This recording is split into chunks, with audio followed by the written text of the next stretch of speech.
네, 반갑습니다. 네, 저희 에티카 3부 정리하는 특강 감정에 대하여를 시작하겠습니다. 네, 또 많은 분들이 들어오셨네요. 네, 내용을 이제 좀 슬슬 얘기를 해보죠. 저희가 이제 지난 시즌 동안 에티카 감정에 대해서 얘기를 했었고, 그게 3부입니다. 그래서 3부는 주로 감정을 다루고 있고, 그렇게 쭉 이제 하고 나서 이제 정리 강의인 거죠. 그 다음 주부터는 이제 4부로 들어가고, 3부를 하면서 좀 이렇게 부끄러운 고백을 먼저 하자면 3부를 열심히 강의를 했는데 사실은 저도 3부가 잘 잡히지가 않았었어요. 들으신 분들은 실망이 들을지 모르겠지만 물론 이렇게 내용을 몰랐던 것도 아니고 부분 그 정리마다 필요한 내용들도 다 얘기를 했고 충분히 의미도 이끌어냈고 했었는데 사실은 이런 고민이 계속 남아 있었어요. 전체를 아우르면 결국 무슨 얘기를 하고 싶은 거지? 여기가 잘 계속 잡히지는 않았던 것 같아요. 그래서 이제 거기에 대한 사실은 고민이 조금 있었거든요. 그래서 저희가 이제 3부 끝나고 이제 한 몇 주 쉬었죠? 몇 주 쉬면서 생각을 조금 하게 됐어요. 뭐 내용도 알 것 같은데 왜 전체가 안 잡히지? 어디가 문제인 거지? 여기를 좀 고민을 하게 됐어요. 그래서 이제 어쨌든 고민에 대한 나름의 답은 찾았고 그 답이 이제 오늘 내용에 실려 있는 건데 결론은 그 강의가 이제 처음에 나오는 것처럼 감정을 긍정한다는 것에 이르지 못했었다 보다 이제 이 결론이 내려졌어요. 그래서 이게 참 어려운 얘기가 되겠더라고요. 스피노자는 뭐 여러 타이틀이 있어요. 뭐 나름의 타이틀 이름이 뭐 무슨 철학자 이런 것들이 있는데 그 중에 제일 대표적인 것 중에 하나가 긍정의 철학자, 또는 뭐 자유나 긍정의 철학자.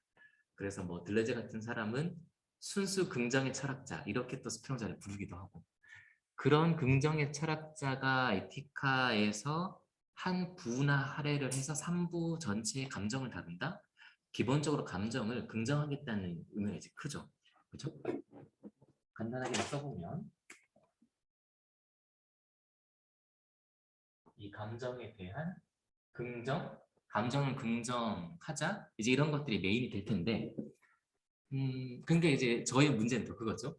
그러한 내용도 알고 3부 각각도 열심히 읽었는데 마지막에 뭔가 잡히지가 않고 하나로 깨어지지 않는다 이 얘기는 긍정이 안 되는 거죠. 그러니까 그래서 그거를 계속 뭐 고민도 했었고 여러 책들도 좀 봤었어요. 그러니까 스피노자를 해설한 책이나 스피노자에 관한 논문들을 제가 조금씩 봤었는데 소리가 좀 작으시나요? 네, 어쨌든 그런 내용들이 음, 이렇게 스피노자를 연구하는 사람들에게서 사실 비슷하게 나타나는 면들이 있어요. 그러니까 아마 스피노자를 공부한 사람들인 만큼 감정에 대해서 되게 뭐 비판적이라든지 감정을 다 억제해야 된다 이런 얘기 하는 경우는 없어요. 요즘 그런 사람들은 전혀 없겠죠, 당연히. 다들 이렇게 감정을 적절히 뭐 다스리자, 뭐 참된 인식을 통해서 감정을 뭐 잘 이해하면 된다. 그렇게 잘 다스리자 이런 얘기들을 많이 하게 되죠. 그래서 그런 책을 이제 쭉 훑어보면서 그런 게 다 동일하다는 것을 좀 알았어요. 다들 감정을 다스려야 하는구나. 감정에 의미가 있다는 얘기들도 쭉 하고 있지만 실은 감정의 문제를 지적하는 것이었구나. 어쨌든 다스림의 대상이어야 하는 거니까. 그렇게 생각하는 것들이 감정에 대한 긍정이 아니라 감정을 부정하는 거라고 생각이 들었어요. 그러니까 긍정해야 된다 말을 하면서도 실질적인 내용에 있어서는 감정을 부정하는 거죠. 그래서 이 감정을 긍정한다. 이게 지금 문제가 되고 있는 점입니다.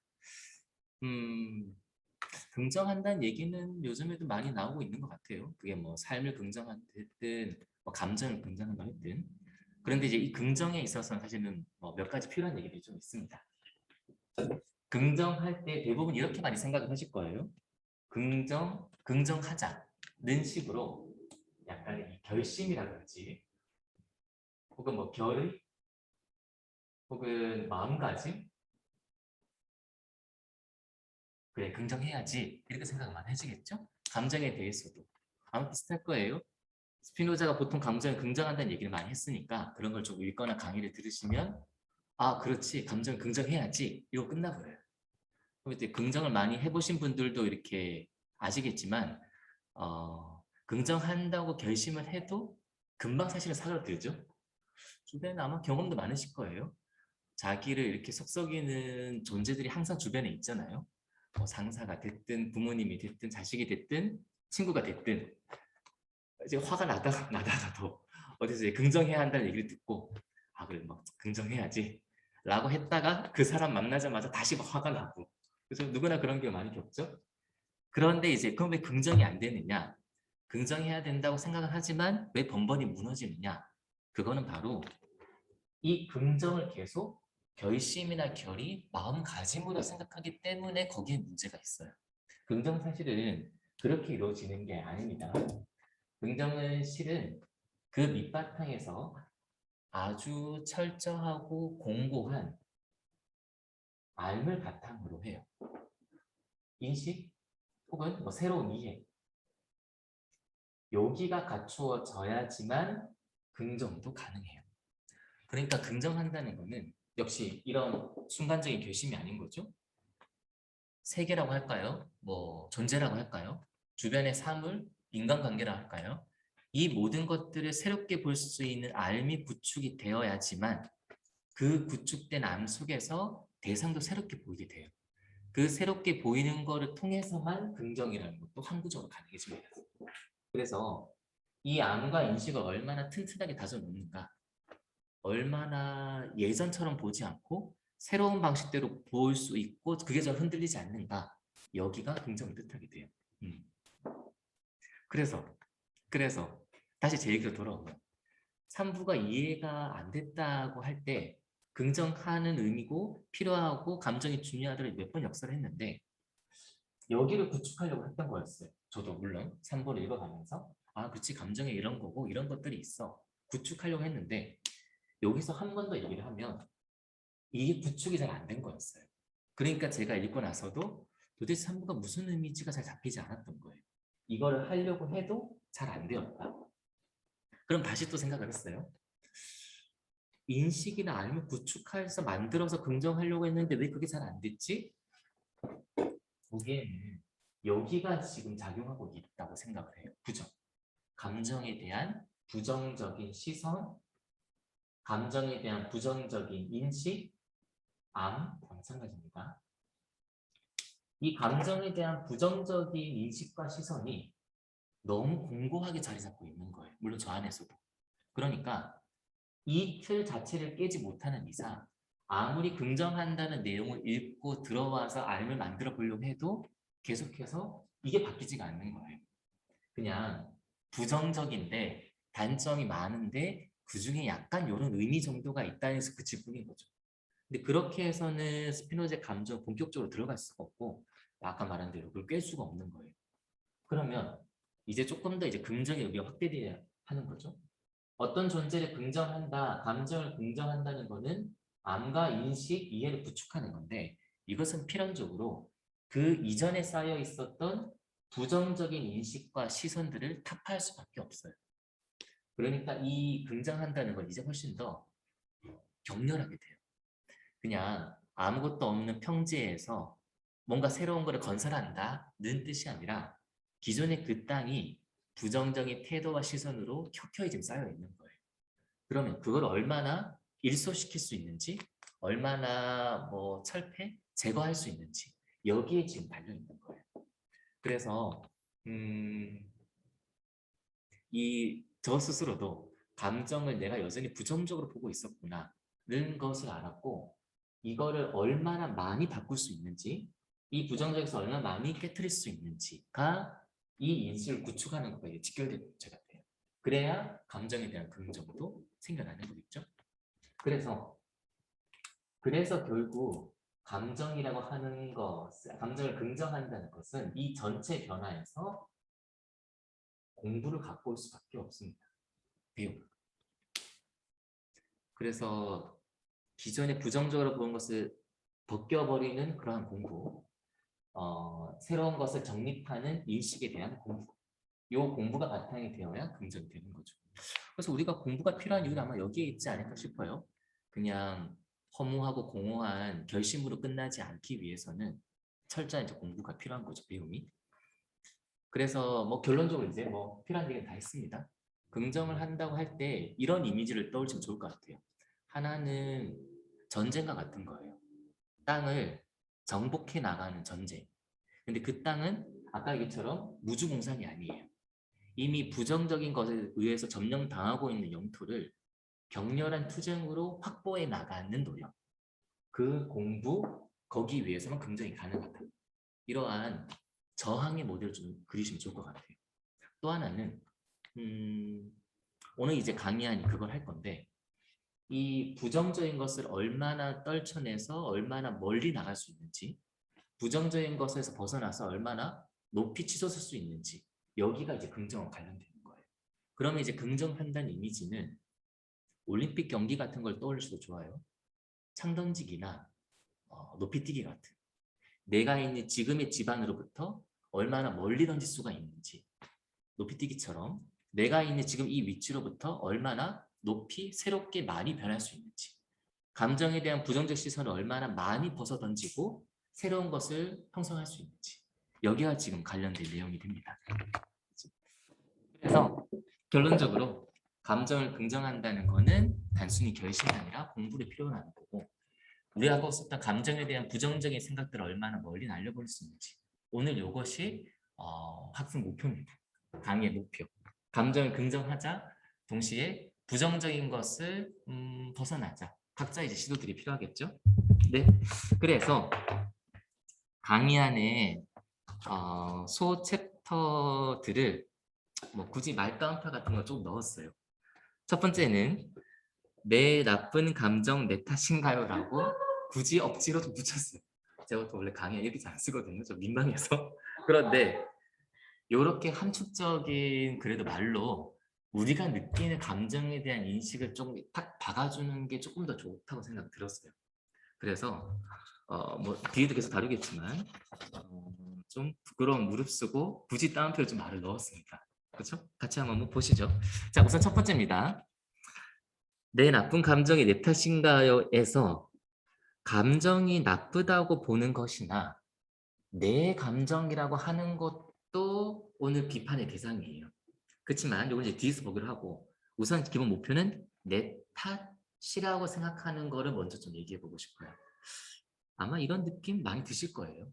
어떤 특히 부정적인 감정들, 미움이나 슬픔, 질투, 시기심 이런 감정들이 자기에게 솟구쳐 올 때 나쁘다는 건 알고 계시잖아요. 뭐 그것도 모를 수도 있지만 그래도 그렇죠? 마음 한켠에는 이러지 않는 게 좋을 텐데 이럴 수밖에 없다고 할 때 나쁘다는 느낌이 많이 드시죠? 그럴 때 우리는 내 탓이라는 걸 생각을 하게 돼요. 자책 같은 감정들 이게 떠오르게 되는 거죠. 여기가 제가 생각하는 첫 번째 그 적군의 점령지예요. 부정적으로 보는 적군에 의해서 점령당해 있는 첫 번째 땅, 내 탓이라고 생각하는 것. 나의 책임이다, 나의 잘못이다. 여기부터 좀 깨보도록 하죠. 결론부터 말씀을 드리면 어쨌든 전혀 내 탓이 아니에요. 감정이라고 하는 거는 기본적으로 필연적인 현상이에요. 필연성이라고 하는 걸 잘 보세요. 내 탓이라고 생각을 할 때는 그거는 내가 이렇게 할 수도 있었고 저렇게 할 수도 있었는데 굳이 내가 이렇게 했다, 이렇게 선택했다, 근데 잘못되었다, 내 책임이다, 내 탓이다. 이러한 사고방식이 있을 때만 내 탓이라는 걸 성립을 해요. 그런데 필연성이라는 거는 다르게 될 수 있는 가능성이 없었다는 뜻이에요. 그러면 다르게 갈 수가 없었으니까 그런 일이 벌어질 수밖에 없는 거죠. 그러면 그것은 나의 탓이 아니라 필연적인 법칙에 의한 것일 뿐이에요. 내 탓의 여지가 전혀 없는 거죠. 그래서 감정 같은 건 일종의 자연 현상과 비슷합니다. 자연 현상 뭐 그런 거 좋죠. 물은 자신의 H2O라는 분자 구조 때문에 0도에서는 얼고 100도에서는 끓어요. 근데 그게 내 탓이거나 물의 탓이거나 이럴 리가 없잖아요. 자연현상이니까. 그렇게 형성되어 있는 게 자연현상이듯이 내 감정이라고 하는 것도 아주 나쁜 부정적인 감정이라 하더라도 특정한 조건, 필연적인 구조 안에서 일어날 수밖에 없다. 이것이 감정의 필연성이라는 뜻입니다. 자, 그런데 여기까지 얘기였으면 아마 강의 안에 들어오지 않았을 것 같아요. 이제 여기서 더 나가야 되죠. 이렇게 감정의 자연현상이다 라고 말하는 거는 아마 시중에 있는 책에서도 많이 보셨을 거예요. 아마 이런 거를 반대로 얘기하는 사람이 요즘 있을까요? 요즘에 어쨌든 감정을 위로하거나 이렇게 다독여주는 책들이 많잖아요. 그런 책들 보면 하나같이 감정은 다 필연적인 자연현상 같은 거라고 해요. 비유도 비슷하게 들면서 마치 이제 계절이 변화하고 해가 뜨는 것처럼 자기 마음에 감정이 변화가 생기는 건 자연스러운 거다. 뭐 늘 있는 얘기예요. 그런데 역시 우리의 문제는 그런 책을 읽고 아 감정을 긍정해야지 감정도 자연현상이야 라고 생각을 하지만 역시 하루 이틀 지나면 다시 감정 속에서 자책을 하게 되죠. 그러면 왜 또 그런 문제가 반복되냐? 아까 했던 얘기예요. 뭐가 없으니까 그 자연현상이라고 하는 거를 밑받침해주는 알미나 인식이 부족하기 때문이에요. 그런 책들은 나름대로 의미도 있고 좋은 책들이죠. 그런데 그거를 존재와 세계에 대한 근본적인 이해와 연결시키는 건 아니에요. 그 전체적인 존재론과 세계론의 마지막 결론 부분, 우리 감정이 무엇이다 하는 결론 부분, 아니면 그 존재론 전체, 철학 전체의 한 단편만 떼어서 감정은 그런 게 아니다. 이것만 전달을 뿌린 거죠. 그러니까 아마 그냥 쉽게 읽으실 수 있고 쉽게 받아들이실 거예요. 근데 쉽게 읽혀지는 만큼 쉽게 아마 빠져나가기도 할 거예요.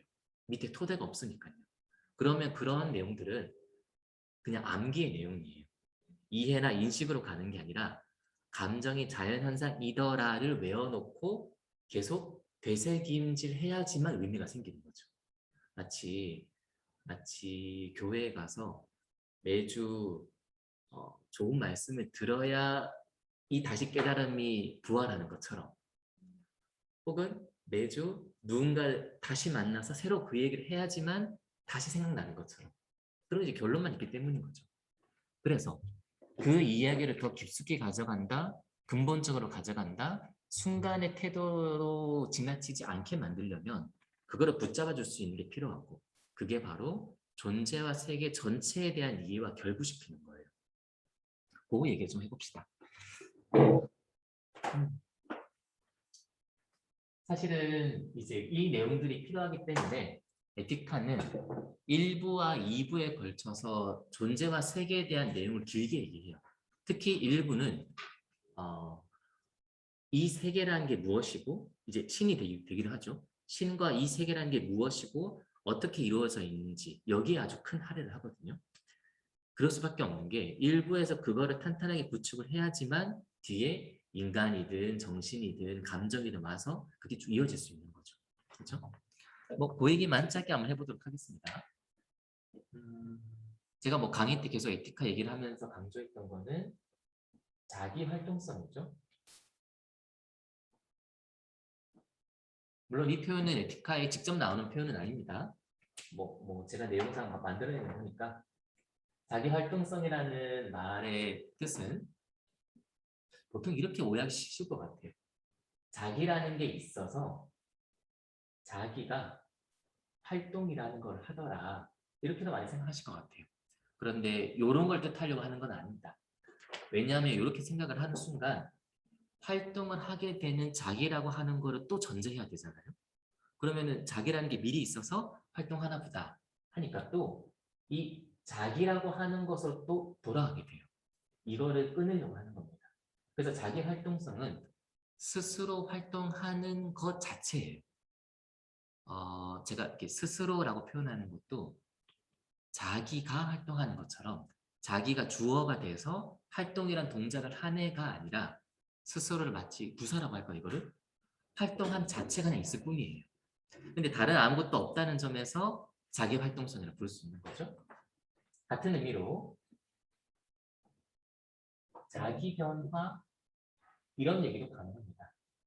역시 비슷한 겁니다. 자기란 게 있어서 변화한다. 우리는 변화 이렇게 생각해요. 변화하려면 이전의 상태가 있고 이후의 상태가 있어서 변화해 가는구나. 근데 이것도 똑같이 자기라고 하는 어떤 고정된 실체, 고정된 존재를 미리 상정해 놓고 또 변화를 생각하는 거예요. 제가 이해하는 에티카는 이렇게 어떤 고정된 실체를, 고정된 존재를 먼저 전제하는 것과 단절시키려고 하는 게 에티커로 이해하고 있어요.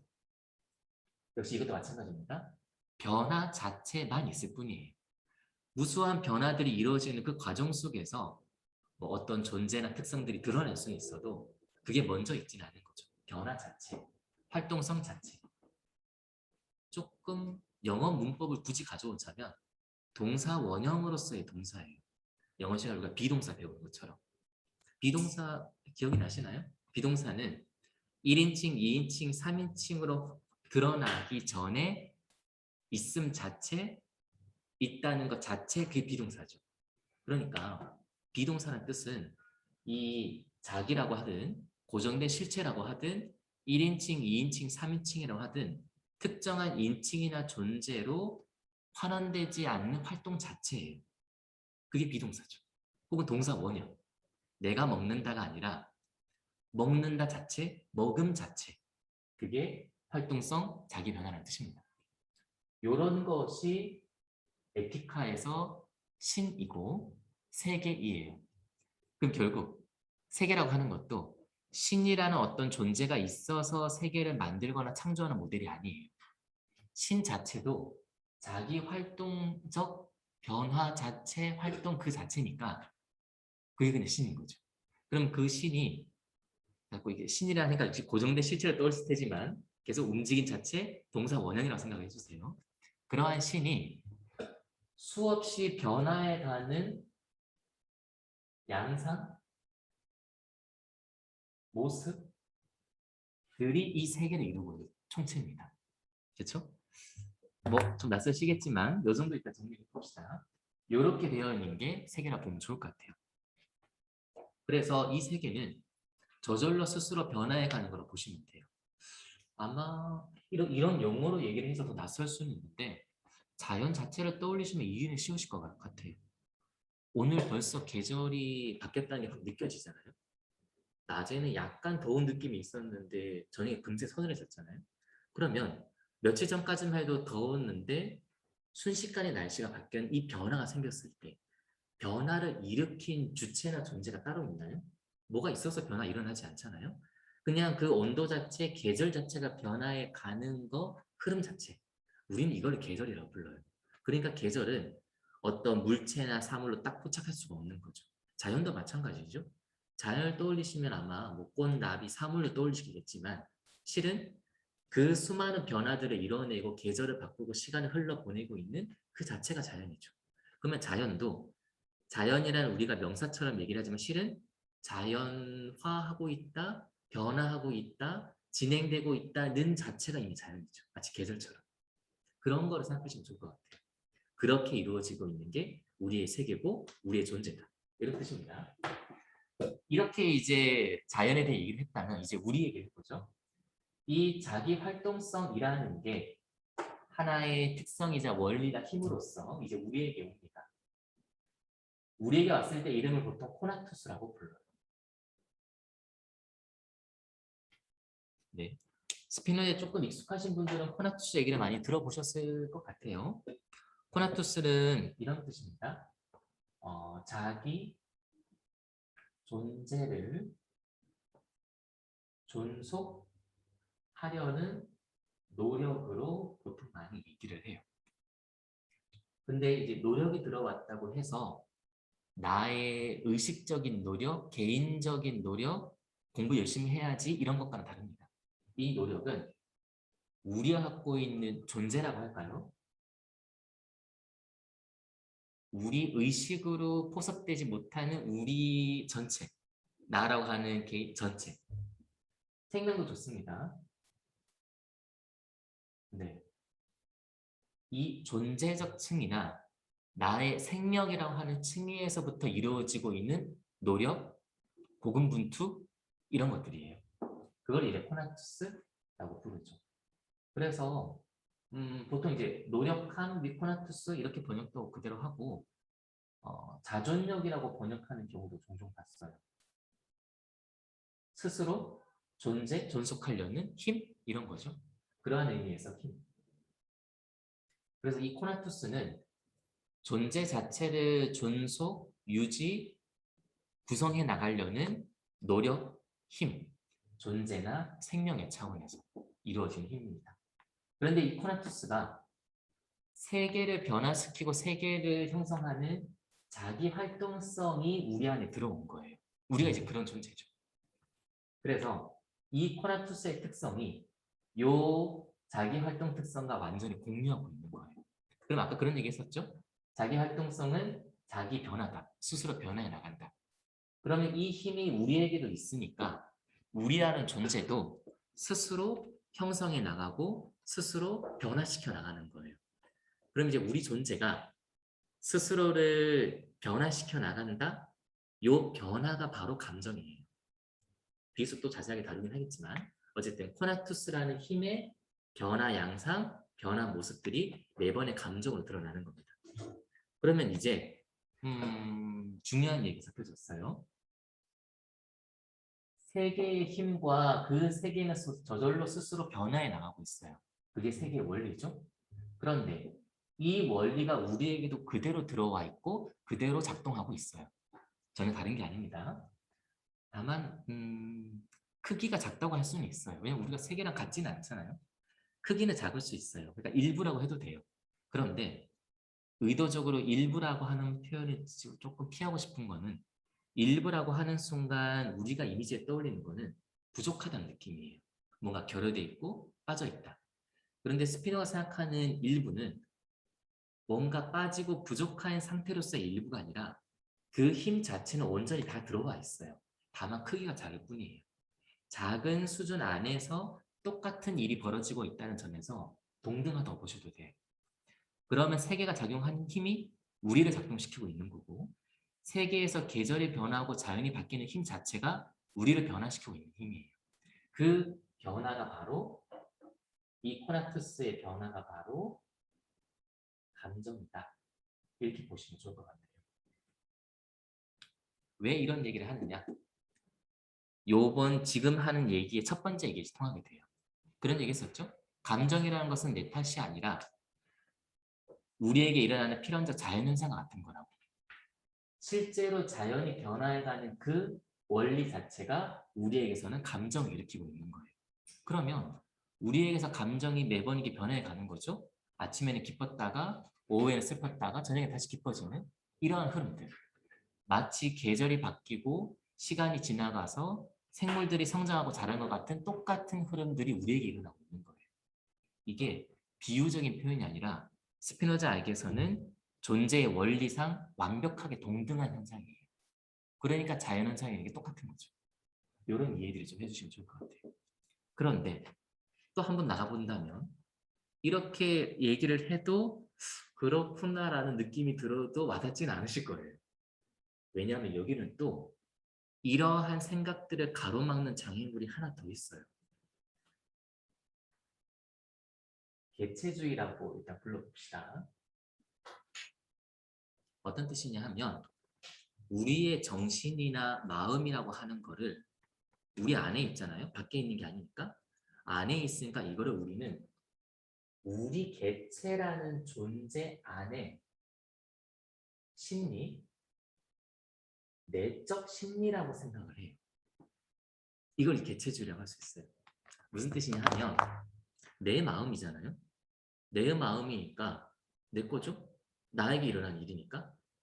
이것처럼 우리 정신에 일어나거나 마음에 일어나는 작용들을 개체라고 하는 우리 존재 안에 있는 걸로 협소하거나 축소화시킨다는 거예요.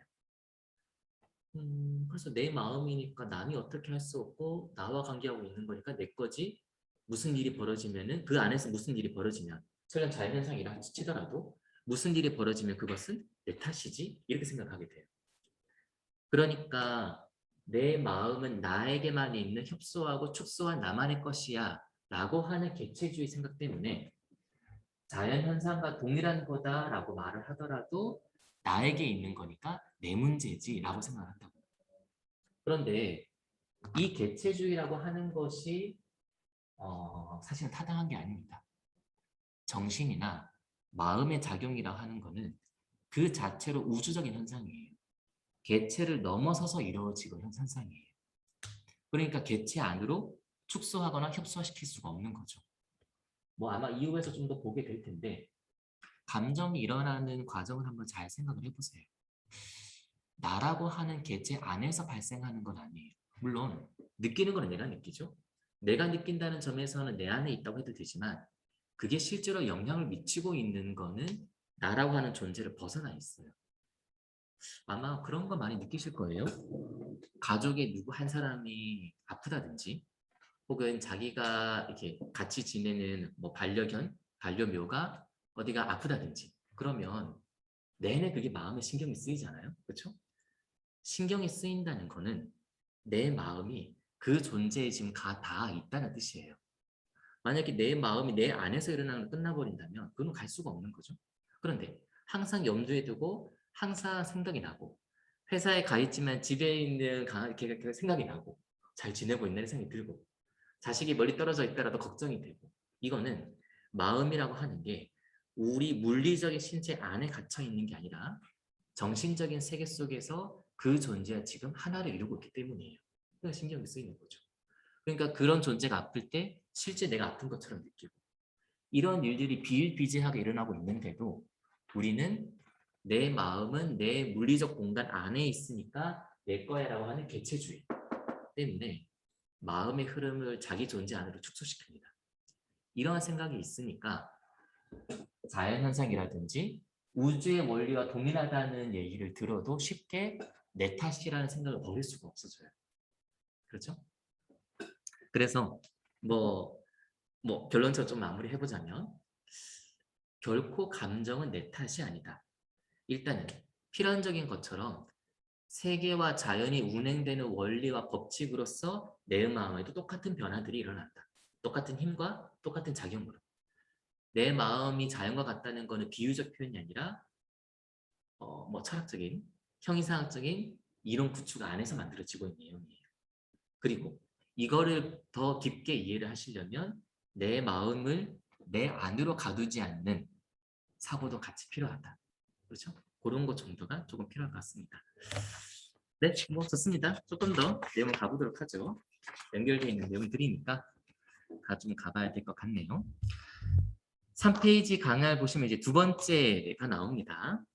두 번째는 말을 이렇게 잡았어요. 슬픔이나 질투와 같은 나쁜 감정에 자주 휩싸입니다. 뭐 늘 또 겪는 얘기죠. 그렇죠? 보통 또 기쁜 감정에 빠질 때는 잘 고민이 안 되는데 당연하게도 이런 나쁜 감정에 휩싸일 때는 또 스스로에 대한 자책 문제가 생기죠. 여기서 얘기해보고 싶은 거는 나쁜 감정이라는 게 없다는 거예요. 감정이 결국 나쁘지 않다. 요 얘기를 좀 해보도록 하겠습니다. 자, 어쨌든 여기까지 얘기는 원리로서의 우리의 존재에 대한 얘기였어요. 우리 존재가 어떻게 구성되어 있고 어떤 변화를 겪는지 이제 이 존재를 다른 존재들 속에 넣어보도록 합시다. 요거는 보통 제가 자기 활동적 존재를 표현할 때 보통 이렇게 많이 그립니다. 동그라미로. 자기가 이제 스스로 변해간 양상이니까요. 이게 이제 뭐 나라고 하죠, 일단.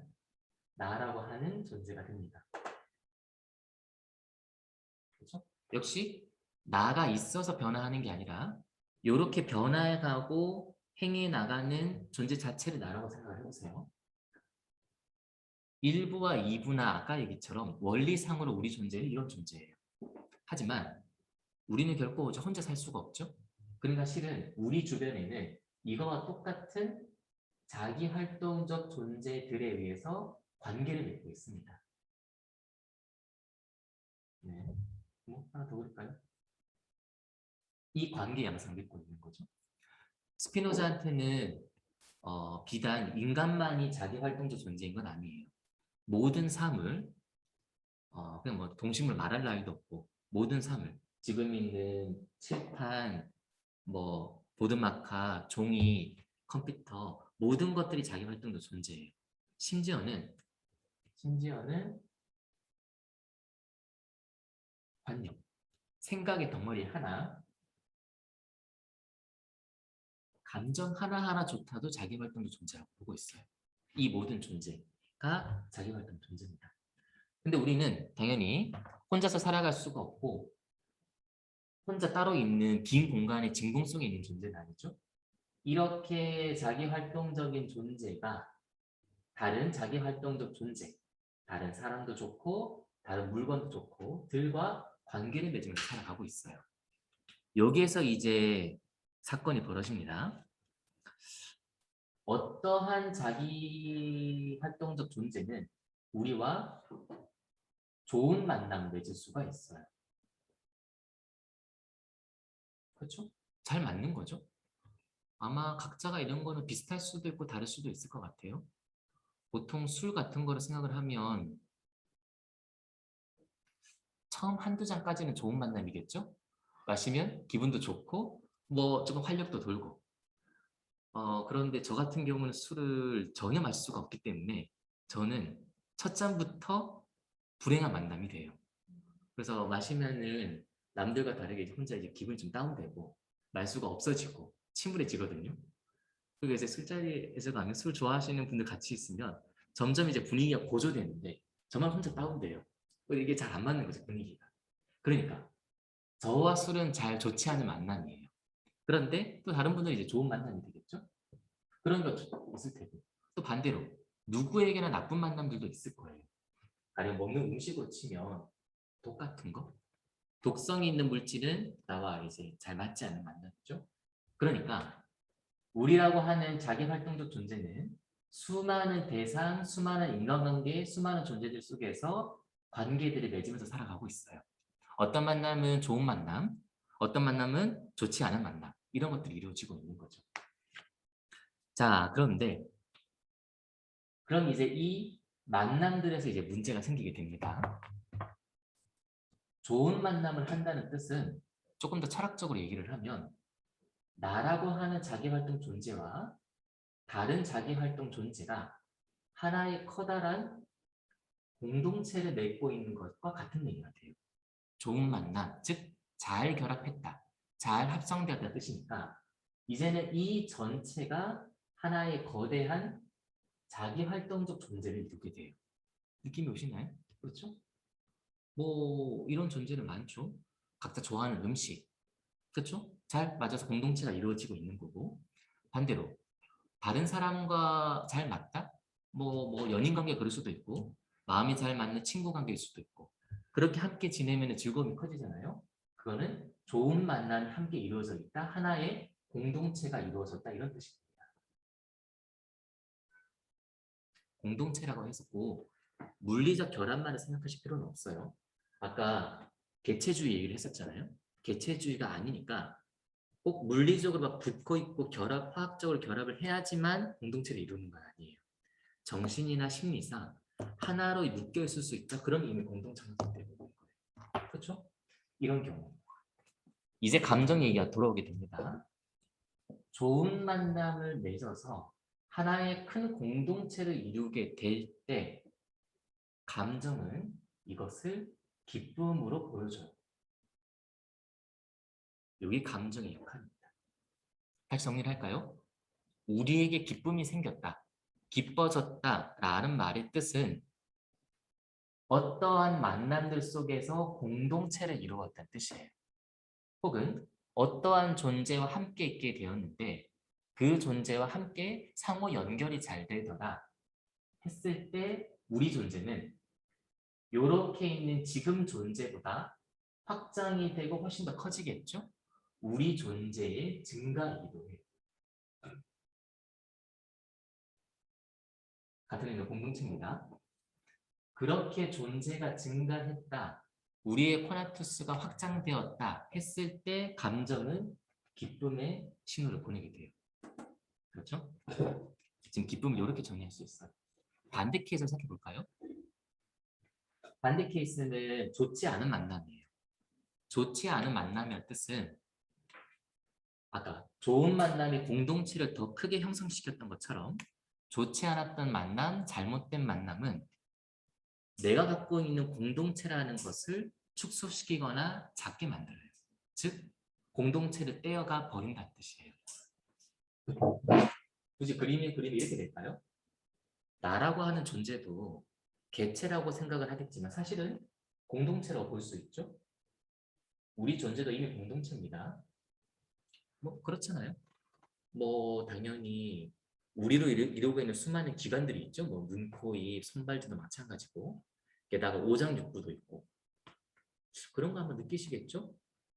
우리 몸이 내 몸인데 나의 오장육부에서 일어나는 일들은 내가 컨트롤할 수도 없고 심지어 내 몸에 서로 다른 요소끼리 서로 부조화하는 경우도 많아요.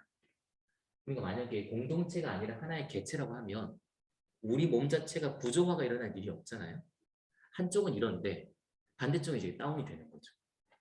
저는 보통 그럴 때 언제 그걸 많이 느끼냐 하면 배가 부른데도 먹고 싶을 때 그게 우리가 이제 공동체라는 뜻이에요. 입에는 입의 욕망이 있어요.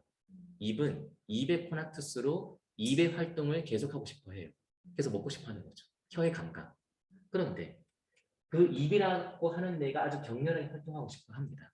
그런데 반대편에 있는 위나 장, 소화시키는 게 위와 장의 활동 능력이에요. 근데 지금 계속 음식이 들어오니까 자기 활동력을 넘어섰어요. 그럼 이 활동력이 축소되거나 발휘가 안 되겠죠? 슬퍼지고 있어요. 다운되고 있는 거예요. 그런데 혀는 계속 음식을 원해요. 이 둘 사이의 갈등과 대립. 그 전체 속에서 괴로워하는 우리 몸 전체. 배부른데 들어간다. 이거 배불리 이게 되는 거죠. 이것만 봐도 우리는 이미 공동체예요. 서로 부조화한. 철학자 중에 은근히 자기도 모르게 우리 몸은 잘 조화되어 있다? 전혀 틀린 얘기예요. 그런 사람들은 손톱을 깎을 때 손톱과 옆에 살이 까스락거리는 걸 모르는 사람이에요. 손톱 하나만 봐도 손톱과 옆에 살이 그렇게 충돌하고 찌르고 아프잖아요. 공동체죠. 이미 복수적인 존재입니다. 우리 존재. 게다가 지금 얘기는 생물학적인 내용을 했지만 아까처럼 정신과 심리와 관계를 생각해 보세요. 나라고 하는 심리와 정신을 이루고 있는 것은 나만의 정신은 아니에요. 가족으로 받았던 사랑, 친구와의 우정의 관계, 심지어 내가 미워하는 누군가도 나와 관계를 맺고 있죠. 이 모든 것들이 나로 이루고 있는 총체예요. 이렇게 해서 나는 이미 복수적이고 공동체로서의 존재예요. 그런데 나와 맞지 않는 결합이 있다는 뜻은 나에게서 이 공동체로 이루어져 있는 나의 존재로부터 다른 존재가 내 공동체의 부분들을 빼간다는 뜻이에요. 그러니까 이쪽이 걔네들을 뺏어와서 하나의 또 다른 공동체를 형성하는 반면 나는 내가 기존에 이루고 있던 공동체가 뺏기거나 줄어드는 느낌이 들겠죠. 그러면 나라고 하는 공동체는 더 축소돼요. 이렇게 빠져나가겠죠? 보다 작아진 존재가 됩니다. 반대로 뺏어간 그 잘못된 존재는 그만큼 큰 존재를 형성하게 되는 거죠. 역시 너무 환상적으로 들리진 않으시죠? 개체주의를 벗어나야 돼요. 이렇게 내 물리적 신체만 내 것이 아니라 접속과 결합, 운동과 활동의 양상에 따라서 커지고 작아지고 가능해지는 거예요. 이렇게 해서 내 존재가 커지는 것과 반대로 작아지는 존재가 될 때 우리 정신은 또 감정을 보냅니다. 이게 슬픔이에요. 기쁨과 반대되죠. 그래서 스피노자는 수많은 감정들을 아주 간단하게 먼저 정리를 합니다. 내 존재 역량이 커지는 쪽이다, 기쁨. 내 존재 크기, 공동체성이 축소되고 작아지고 뺏겼다, 슬픔. 이렇게 판단을 합니다. 그래서 들레즈라는 철학자가 스피노자에 대해서 유명한 얘기 중에 하나가 독에 대한 얘기가 있어요.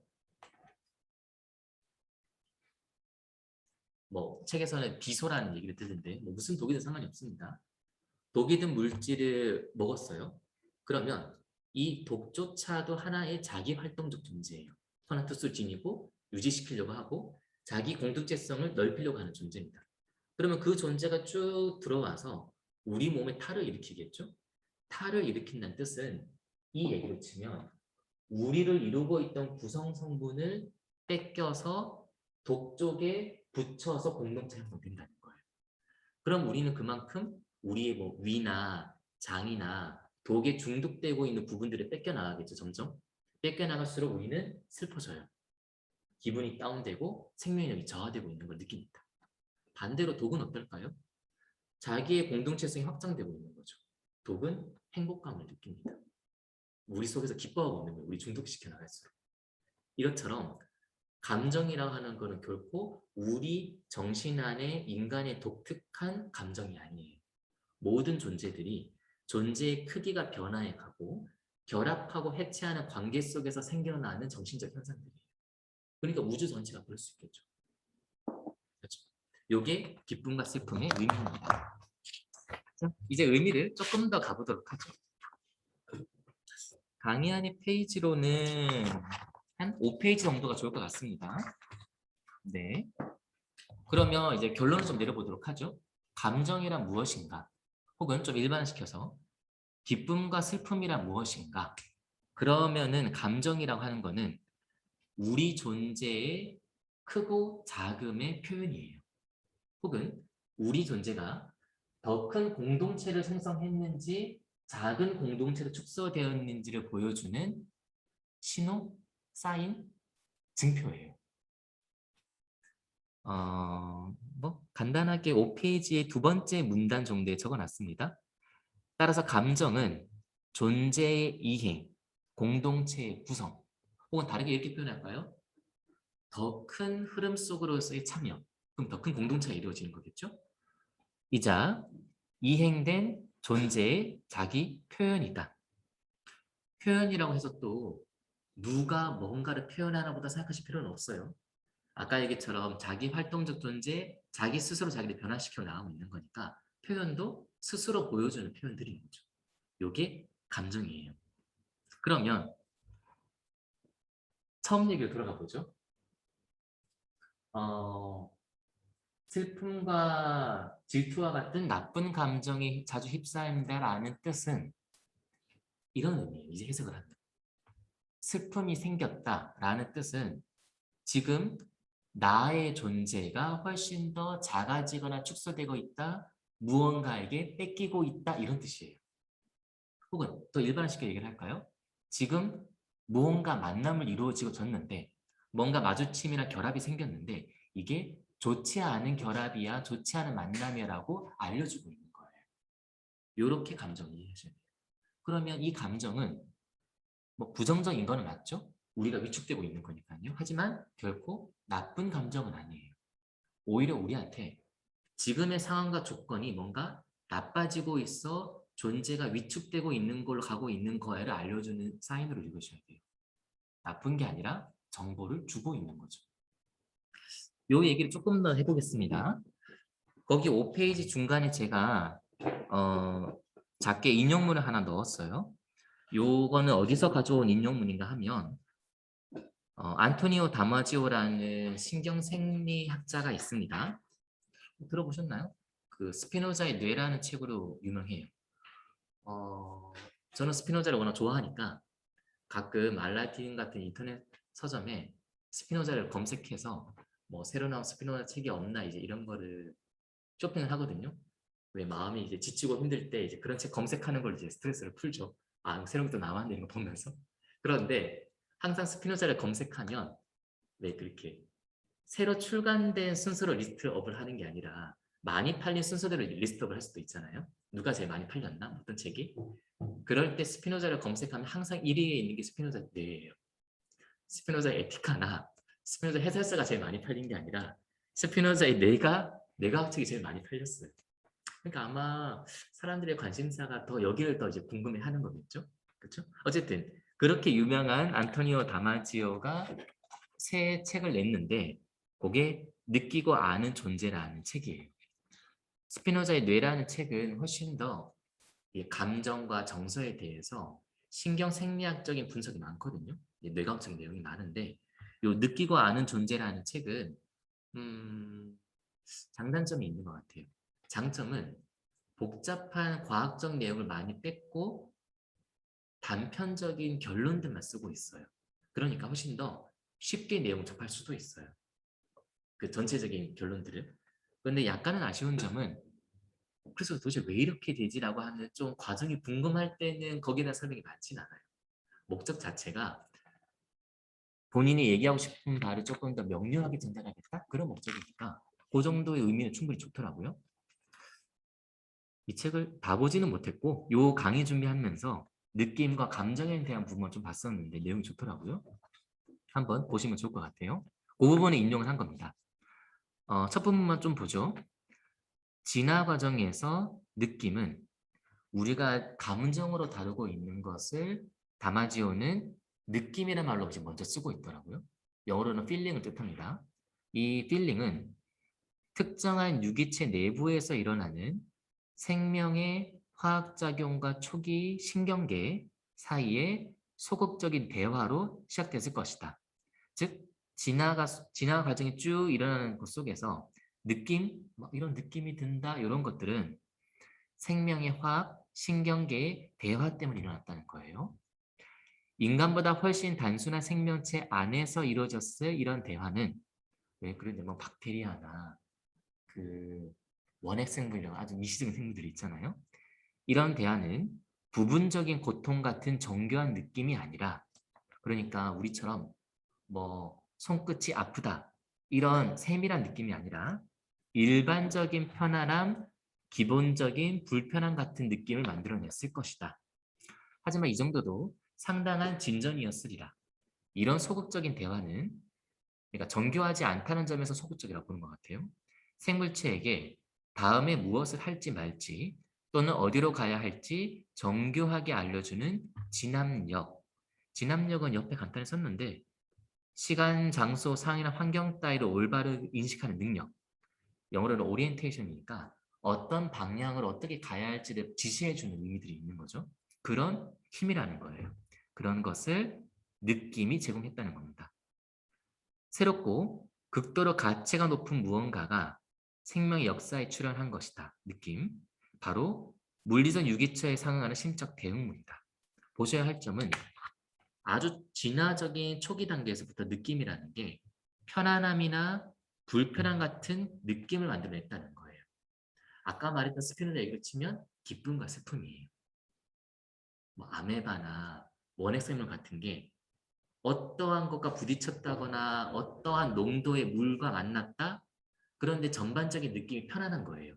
아, 이거는 이 결합 상태가 지금 긍정적이고 좋은 결합이구나. 이 화학 물질과 내가 더 큰 공동체나 더 큰 흐름을 만들어냈구나. 기분이 좋네? 이런 느낌이 든다는 거죠.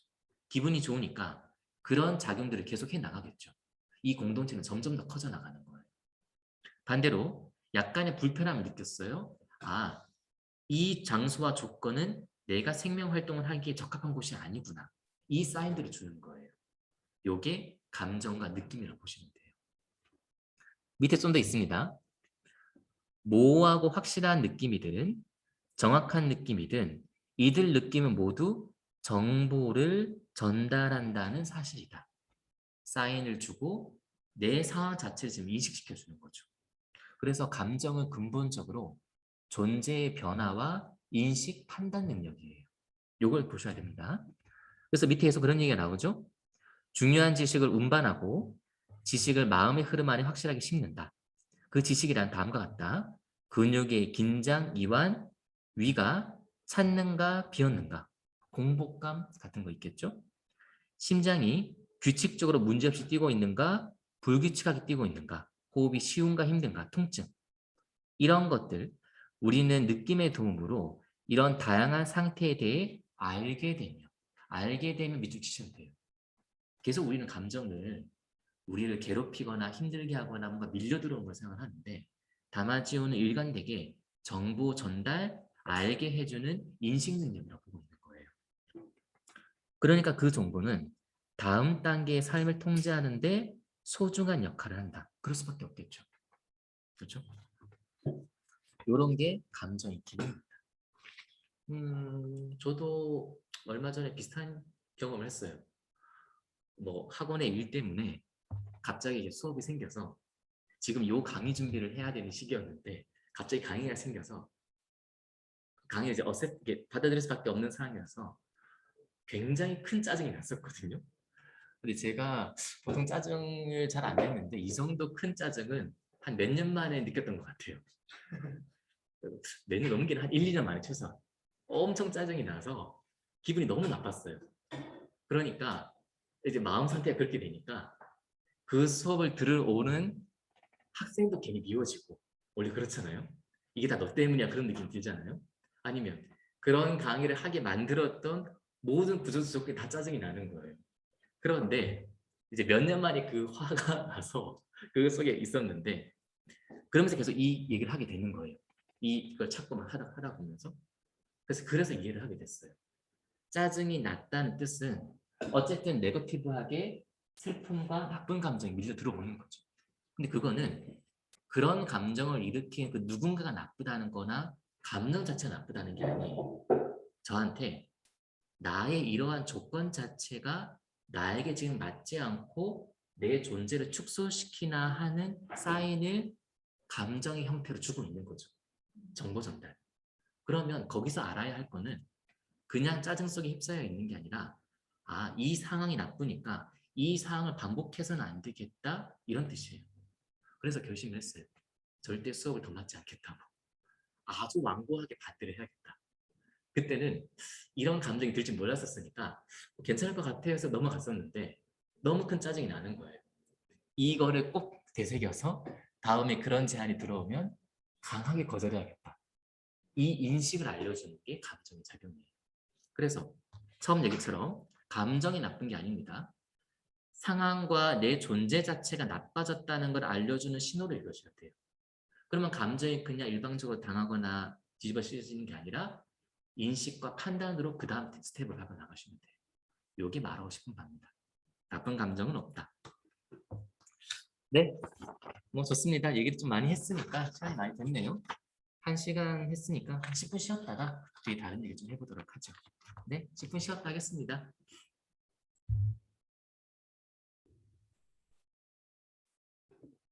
네, 뭐 잘 쉬고 오셨는지. 네. 자, 뒷부분 조금 더 이어서 보죠.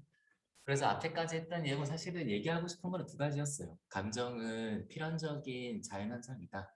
우리 안의 마음이지만 우리 밖의 자연현상과 아주 동일한 원리로 우리 마음이 일어나고 있다. 우리 마음을 우리 물리적 신체 안으로 놓지 말자. 이런 얘기 하나였다면 그 다음에 뒤에서 했던 얘기는 감정이라는 게 우리 몸의 변화, 뭐 더 많은 구성을 표현해주거나 인식시켜주는 그런 기능이 있다. 요 점에 좀 주목하고 싶었던 겁니다. 그래서 여러 감정은 언제나 사인으로 읽어주시면 좋을 것 같아요. 내 지금 둘러싸고 있는 상황, 조건, 실은 어떤 건지. 근데 그런 게 때로 우리의 의식적인 판단과는 다를 수도 있어요. 왜? 이 일을 지금 해야 되는데 나에게 짜증과 슬픔을 불러일으켜준다? 그러면 최소한 의식적인 차원에서는 그게 필요하다고 생각을 하지만 왜 감정은 아까 존재나 생명의 층이라고 그랬잖아요. 존재나 생명의 층에서는 다른 사인과 다른 답변을 주고 있는 거예요. 그게 저는 일단은 감정 계속 긍정하려고 하는 게 오늘의 목적이니까 그럴 때 존재나 생명의 층위에서 나오고 있는 사인과 신호를 좀 더 봐야 한다. 이 얘기를 좀 하고 싶은 겁니다. 자, 그러면 강의는 6페이지로 세 번째 얘기를 좀 보죠. 세 번째 따온 말은 그 사람 때문에 너무 화가 납니다. 이런 얘기예요. 여기서 얘기하고 싶은 거는 지금 때문에예요. 혹은 그 사람. 당연히 많이 느끼시겠죠? 누구 때문에 화가 난다. 감정으로 치면은 화든 사랑이든 상관은 없는데 보통 이런 멘트는 화에 많이 붙더라고요. 누구 때문에 사랑에 빠져 너무 힘들어 이런 거는 좀 낭만적이죠. 아름답고 그런 건 잘 없고 누구 때문에 너무 화가 난다 짜증난다 많이 느껴지는 거죠. 그래서 얘기하고 싶은 거는 이제 감정의 대상의 문제입니다. 앞에서 감정의 필연성, 감정의 원리, 또 감정이 무엇을 말하고 있는지를 말했다면 대상 문제를 좀 보도록 하죠. 그러니까 지금 요 멘트에서 그 사람 때문에 너무 화가 난다는 뜻은 감정의 대상으로 그 사람을 삼고 있는 거예요. 즉, 감정의 대상.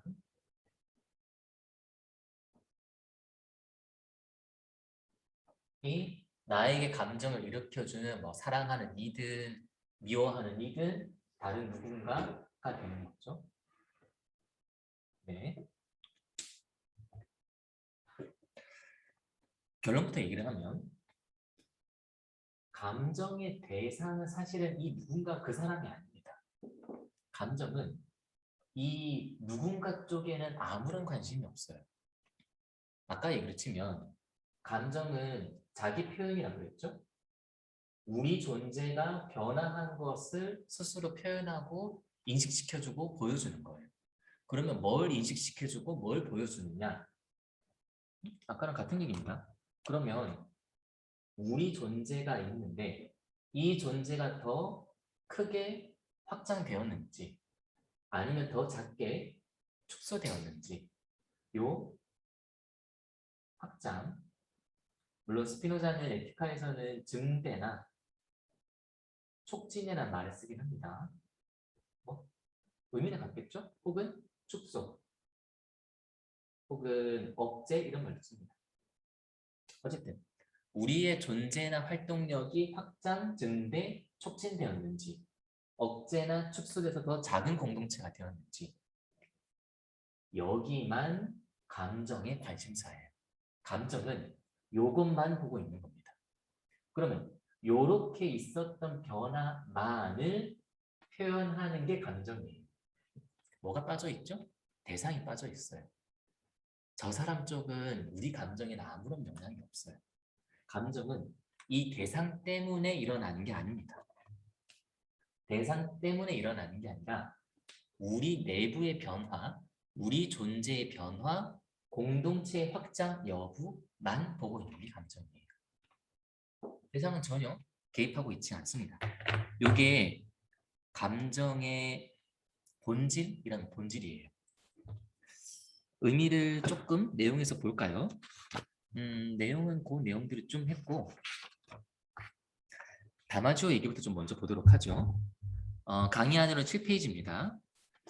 7페이지 아래쪽을 보면 네모 박스는 에티카에 있는 부분이고 거기에 또 작은 부분이 있죠. 다마지오는 이를 내수용 감각이라는 용어로 표현하며 이를 가능케 하는 신경 시스템이 내수용 감각계 시스템이다 하면서 영어가 조금 나오죠. 영어를 뭐 많이 볼 건 아닌데 앞에 인테로셉티브 이렇게 나오죠. 인테로라고 하는 거니까 인터니까 안쪽, 인 이런 게 지금 의미가 포함되어 있는 거죠. 뭐 셉티브 쪽을 받아들이는 뜻이니까 안에 있는 걸 받아들인다는 거예요. 그래서 번역도 내 수용 이렇게 쓰는 거죠. 밑에 조금 더 내용이 나옵니다. 느낌은 신경계가 우리 내부와 직접적인 접촉을 하기 때문에 존재할 수 있다. 즉 느낌은 내부와 접촉한 내부의 반응이라는 거예요. 대상이 아니라고 보세요. 밖으로 나가지 않습니다. 신경계는 말 그대로 유기체 내부의 모든 곳에서 유기체 내부와 접촉하고 유기체 내부도 신경계에 접촉한다. 신경계와 유기체 내부 이런 직접적인 접촉은 내수용 감각의 독특한 성질의 일부를 이룬다. 내수용 감각은 우리 몸 내부 기관의 지각을 뜻한다. 지각, 뭐 체크를 해놓으시죠. 동그라미다. 우리가 보통 지각이라 생각을 하면 외부에 있는 대상을 지각한다는 걸 일반적으로 생각을 해요. 그래서 마치 우리 몸 안에서는 관심이 없고 밖으로 있는 거 뭔가 들어온다? 이것만 지각으로 생각해요. 근데 지금 다마지오가 보여주고 있는 거는 지각의 반대 방향이 있다는 거예요. 밖이 아니라 안으로부터 얻어지는 지각들. 저는 아마 요거를 다르게 표현했으면 감지라는 말을 썼을 것 같아요. 왜 지각이라 해서 너무 이렇게 인식이긴 한데 꼭 이렇게 문자 그대로나 글자로나 지적인 건 아닌 거니까 느껴지는 인식 감지라는 것도 좋죠. 안에 있는 것들을 감지해내는. 그래서 내수용 감각은 근골격계 지각인 고유수용 감각이나 외부 세계에 대한 지각, 이게 보통 우리가 생각하는 지각이죠. 외수용 감각. 여기는 익스테르, 익스니까 바깥쪽을 뜻합니다. 그런 것과는 완전히 다르다. 그러니까 안으로부터 오는 감지들이 있다는 거예요. 밑에도 좀 나옵니다. 느낌은 마음이 있는 모든 존재에게 그 마음이 속한 유기체 내부의 생명 상태를 알려준다. 역시 강조할 점은 유기체 내부의 생명 상태를 알려준다는 점이에요. 그렇죠? 바깥이 아닙니다. 누군가에게는 전혀 관심이 없어요. 내부 상태를 표현하는 겁니다. 또한 느낌은 그 마음이 느낌의 메시지에 담긴 긍정적 또는 부정적 신호에 따라 행동하도록 동기를 부여한다. 느낌은 유기체 내부의 생명 상태에 대한 정보를 수집하며 역시 내부 생명 상태 정보, 느낌으로 표현되는 질과 강도는 생명 조절 과정에서 평가의 척도가 되어 결과를 구성한다. 인식하는 작용이죠. 우리 몸에 어떤 일이 일어나고 있는지, 느낌은 우리 몸 안에서 일어나는 생명 활동의 성공 또는 실패 정도에 대한 직접적인 표현이다. 생명의 왕성함은 아마 제 얘기로 치면 공동체 확장되는 걸 얘기할 수 있을 것 같아요. 포만감과 번성함으로. 균형 잡힌 생명 과정은 행복감으로 느껴지는 반면 불편함, 불쾌감, 고통은 생명 조절의 노력이 실패했음을 의미한다. 강조하고 싶은 점은 계속 얘기할 점, 내수용 감각이니까 안으로부터 생겨나는 감각이에요. 그러면 이 대상과는 결국에는 관심이 없고 우리 몸 상태를 보여주는 게 감정이라는 거예요. 그렇죠? 그럼 이제 여기가 감정의 본질로 이해해 주시면 돼요. 그러면 아까 세 번째 챕터가 처음 시작할 때 우리가 요 멘트로 시작했었죠? 그 사람 때문에 너무 화가 납니다. 그러면 이 얘기는 이제 반대를 보셔야 돼요. 그 사람 때문에 화가 나는 게 아니에요. 우리 신체 상태가 축소가 일어났어요. 축소가 일어났으니까 슬픔이 생긴 거예요. 일단 그러면 슬퍼져서 그 사람이 미워졌다예요. 뒤집어진 걸 보셔야 돼요. 그 사람 때문에 화가 난 게 아니라 슬퍼졌고 짜증이 났는데 그 원인을 그 사람으로 생각했어요. 이런 뜻이에요. 실제로 감정이 보여주고 있는 것은 슬픔과 기쁨이니까 우리 존재 자체의 변화일 뿐이에요. 그런데 그거를 그 원인과 책임을 그 사람으로 생각한다는 점 때문에 미움이 생기는 겁니다. 그렇죠? 사실 이제 여기서부터 이제 문제가 조금 더 풀려나와야 돼요. 원론적으로는 감정은 자기 내적인 표현이다. 그러면 이제 설명했던 건 이런 거죠. 그거는 알겠는데 왜 그러면 그 사람 때문에 미워지는 느낌이 들지? 짜증이 나지? 화가 나지? 늘 설명해 줘야 돼요. 여기서 이제는 사유의 문제가 들어옵니다.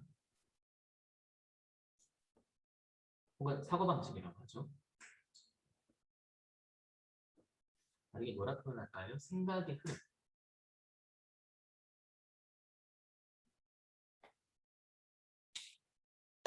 감정은 아주 1차적으로 근본적으로는 이 기쁨과 슬픔이에요. 슬픔도 써놨네요. 기쁨. 즉 존재가 커지느냐 작아지느냐 두 방향이 있을 뿐이에요. 물론 스피는 여기다 하나 더 추가합니다. 근본 감정으로 욕망까지. 욕망은 우리가 아까 봤던 코나투스랑 같은 겁니다. 어쨌든 요 세 가지가 근본적인 감정이에요. 그러면 이 말의 뜻은 감정이 우리 존재 자체의 표현이라고 하는 점에서는 감정은 사실은 이 세 가지가 전부예요. 그런데 당연히 우리는 누군가를 미워하기도 하고 누군가를 사랑하기도 하죠. 그 얘기는 요 근본적인 자기 상태의 표현에다가 플러스 방금 얘기한 사유나 사고방식의 흐름이 들어옵니다. 저는 이거를 원인 찾기라고 부르기도 해요.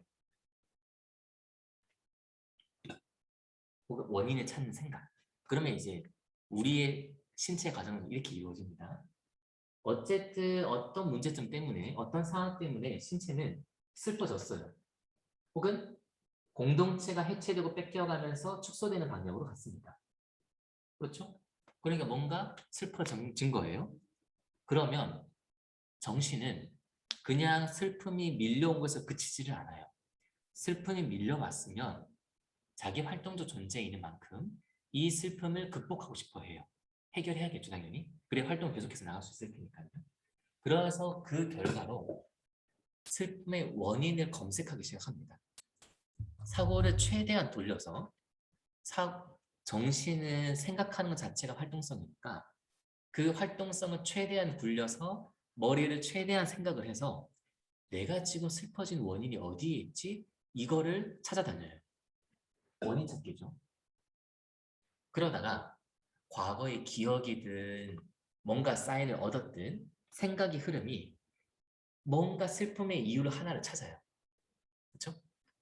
그 원인을 찾아서 내가 슬픔을 겪은 이유 전체를 그쪽에 투사합니다.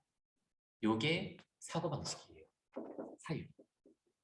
그러니까 원래 흐름을 따라가면 무슨 이유 때문인지는 모르겠는데 지금의 만남이나 상황 자체가 뭔가 네거티브하고 축소시키고 내가 뭔가 활동력을 잃어가고 있어. 슬픔이 느껴져. 그런데 그런 변화 한편에서 정신은 원인을 찾아서 생각을 하기 시작을 해요. 무엇이 원인이었지? 그러다가 원인 하나를 포착하게 돼요. 꽉 쥐게 되면 그 원인에다가 내 슬픔에서 생겼던 모든 에너지를 거기다가 투영하게 됩니다. 그러니까 지금 상황에서는 그 사람이 내 슬픔의 원인으로 생각이 되어 버린 거예요. 사후적으로. 그러니까 그 사람한테 너 때문에 내가 슬픔이 생겼어 라고 하는 감정을 투영하게 되는 거죠. 쏟아붓게 돼요. 그게 우리한테는 미움이라는 감정으로 드러나게 돼요. 그러면 이제 미움이라는 감정은 본질이 무엇인가라고 하면은 두 단계가 합쳐진 거예요. 하나는 슬픔이라고 하는 존재의 축소가 있어요. 그리고 그거를 정신상으로 해석하는 사고의 체계, 사유의 흐름이 들어오면서 원인을 모색하게 돼요.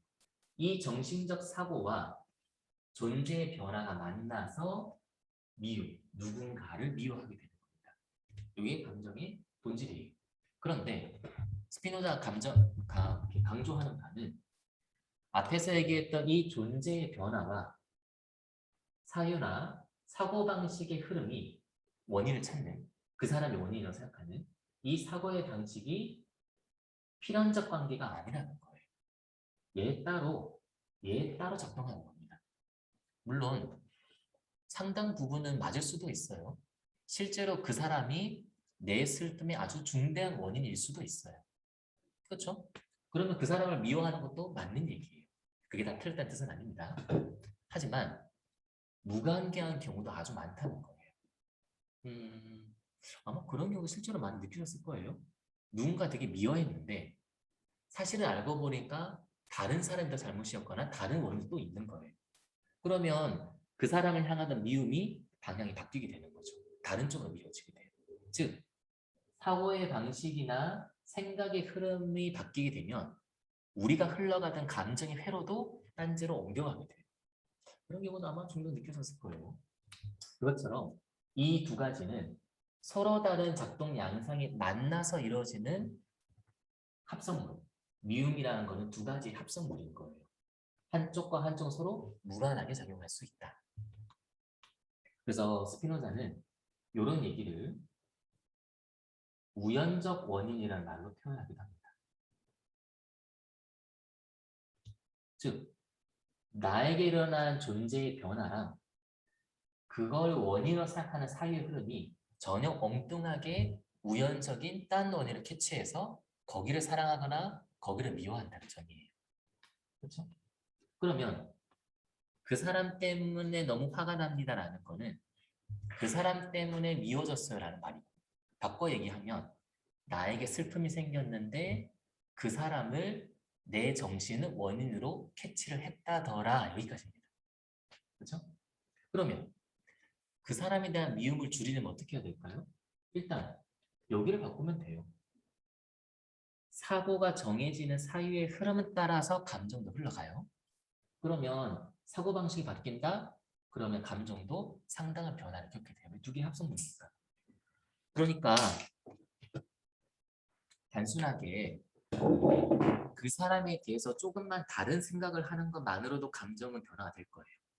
그 사람이 나한테 어떤 나쁜 짓을 했는데 나중에 알고 보니까 그 사람이 의도적으로 그렇게 한 게 아니라 어떠한 조건 때문에 그럴 수 없었다라고 하는 상상만 해도 그 사람을 향한 미움은 완화가 돼요. 그렇죠? 왜냐하면 원인을 찾아서 원인을 미워하게 되는 건데 원인이 그 사람이 원인이라 생각했는데 그 사람도 어쩔 수 없었어요. 그러면 그 사람 뒤에 있는 또 다른 원인까지 감정이 밀려 들어가요. 그러면 그 사람에 대한 원인은 감정은 줄어들겠죠. 혹은 그 사람만이 원인이라 생각했는데 사실은 주변의 다른 조건들도 다 원인이더라. 그 모든 게 나한테 슬픔을 일으키더라 하면 그 사람만 향해서 가는 미움이 분산돼서 다른 쪽으로 흩어지겠죠. 그 사람에 대한 감정은 줄어들게 돼요. 이것처럼 우리가 감정을 겪을 때는 대부분 우리 존재의 변화 플러스 사유방식과 함께 결합해서 이루어지는 거니까 이 대상의 문제는 감정의 본질적인 부분이 아니고 붙어 들어오는 부분이에요. 이 부분이 바뀐다? 감정들도 변화를 겪게 됩니다. 그렇죠? 그런 내용이 나오게 돼요. 6페이지를 잠깐 보시면 6페이지 제일 위에 그림이 하나 있습니다. 이게 스피노자 생각하는 감정의 흐름들을 보여주고 있는 건데 양상이 나오고 있는 거죠. 중간에 긴 가로선이 있고 오른쪽 편에서는 신체의 변화예요. 즉 외부의 원인 물체 A나 B에 의해서 우리 신체가 어떤 변화를 겪게 되고 A쪽, 그러니까 위쪽은 우리의 신체가 증대된다, 공동체가 확장된다 이런 쪽이에요. 반대로 외부 물체 B는 우리 존재를 감소시키는 쪽이에요. 그런데 방금 얘기처럼 A와 B가 중요한 게 아니에요. A와 B는 뭐 당연히 원인일 수 있죠.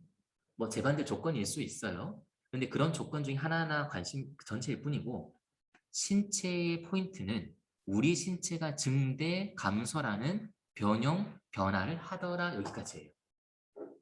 왜 물체 A, B는 필연적인 건 아닙니다. 그러면 신체는 증대와 감소가 일어났을 뿐이에요. 공동체의 확장, 공동체의 축소. 그런데 이 변화를 아까 정신은 기쁨과 슬픔이라 표현했죠. 그래서 거기에 똑같은 위치의 정신의 측면에서 기쁨, 슬픔의 감정이 생겨납니다. 확장되면 기뻐지고 축소되면 슬퍼지고. 그런데 거기 기쁨과 슬픔에서부터 화살표가 조금 더 진행이 되어서 다른 감정들이 파생되어 나오죠. 기쁨은 슬픔으로 이어지고, 기쁨은 사랑으로 이어지고, 슬픔은 미움으로 이어집니다. 그런데 기쁨과 사랑이 또 수많은 감정들로 파생돼요. 뭐 호감, 조소, 희망, 호의 등등. 슬픔도 공포, 절망, 미움은 뭐 시기심, 업신여김 등으로 파생이 일어나요. 실제 우리에게 일어나는 변화는 신체의 증감밖에 없습니다. 그런데 이것이 사고와 만나고 대상을 추측해내고 원인을 찾고 그래서 훨씬 더 다양한 감정들로 세분화되게 일어나는 거예요. 다시 반복하면 실제 감정의 포인트와 표현은 신체, 주변 상황 조건일 뿐이다. 그것을 우리는 사유체계 속에서 대상과 결부짓는다. 그래서 저는 감정을 이렇게도 이해해요. 우리의 마음은 이런 변화를 겪고 나서 우리의 정신은 원인에 굶주려 있는 뱀과 비슷하다는 얘기도 한번 했을 거예요. 원인에 굶주려 있다는 뜻은 일이 벌어졌다, 정신은 철저하게 원인을 찾고 싶어 합니다. 그래서 이 뱀과 같은 원인에 굶주려 있는 뱀이 원인 찾기에 혈안이 돼 있어요. 그게 당연히 우리 마음의 작용이에요. 그럼 이게 그 사람이 됐든 어떤 존재가 어떤 물체가 됐든 뭐 돈이 됐든 그 원인을 쫙 물어버리면 원인을 놓지를 않아요. 원인에 굶주려 있으니까요. 원인을 잡고 있는 순간 이 변화가 일어났던 모든 책임을 그 사람한테 돌리면서 이 감정을 풀고 있는 거예요. 그러니까 생각이나 사고를 전환시켜서 다른 생각들을 해나가면 감정은 변화가 바뀌게 마련인 겁니다. 그렇죠? 그래서 결론적으로 감정은 대상과 무관하다. 우리 존재 자체를 표현한 것일 뿐인 거다. 대상이 끼어드는 것은 사고의 흐름에서 일어나는 것이다. 그러면 대상과의 관계를 푼다, 사고를 바꾸는 게 출발점이 돼요. 그것이 사실 우리가 다음 주에부터 보게 될 사부의 내용과 이제 결부되게 되는 부분입니다. 그렇죠? 그래서 감정을 부정적으로 보게 되는 이유 중에 하나가 대상에 대한 문제가 있는데 감정은 근본적으로 대상과 무관하다. 이렇게 보시면 좋을 것 같습니다. 네, 조금 더 이제 내용을 넘어가 보도록 하죠. 8번입니다. 8페이지예요. 여기는 이제 챕터 4가 시작됩니다. 4번의 제목은 이렇게 달았어요. 어떤 게 좋은 삶입니까? 감정과 윤리의 관계를 좀 얘기해 보고 싶습니다. 사실 이 질문은 이제 궁극적인 질문이죠. 좋은 삶을 살고 싶은 거는 아마 뭐 보편적인 누구나 소망일 거예요. 그게 이제 공부를 하는 이유기도 하고 삶을 살아가는 이유이기도 하죠. 그런데 좋은 삶을 어떻게 살까라고 했을 때 사람들이 어떻게 삶을 살아가지? 사람들이 삶을 살아가는 목표는 뭐지? 이런 고민이 좀 들더라고요. 왜 삶을 살아가고 삶의 목표가 무엇일까요? 아마 그런 게 제일 많겠죠? 부와 명예, 권력 이런 것들. 물론 또 그런 거를 노골적으로 추구하는 사람이 잘 없잖아요. 그런데 전혀 없지도 않아요. 제 가까운 친구는 노골적으로 부와 권력을 추구하더라고요. 물론 친하니까 그런 얘기 하기 때문에 제가 봤을 때는 그런 게 이렇게 공허하고 더 큰 슬픔을 안겨줄 거, 이렇게 슬픔. 더 큰 슬픔을 안겨줄 거라는 거를 알 것 같기도 하고 저는 확실히 알겠는데 그 친구는 그걸 너무 원하더라고요. 아마 주변에도 교묘하게 감춰져 있지만 그런 거를 결국 따르는 사람들이 있을 거예요. 그렇죠? 아니면 조금 더 확장시키면 뭐랄까 가족이라는 것도 될 수 있을 것 같고 좀 국가가 됐든 사랑하는 연인이 됐든 이런 거를 추구하면서 삶을 세워간다 이런 사람도 있을 거예요. 근데 이제 그런 게 나쁘다는 것도 또 한편에는 알고 있잖아요.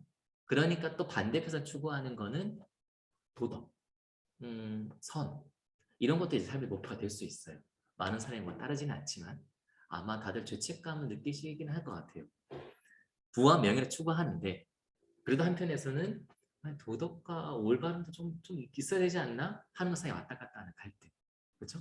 아마 그런 것들이 우리가 삶을 살아가는 목표가 될 텐데 문제는 스피노자는 이 둘 모두를 부정해요.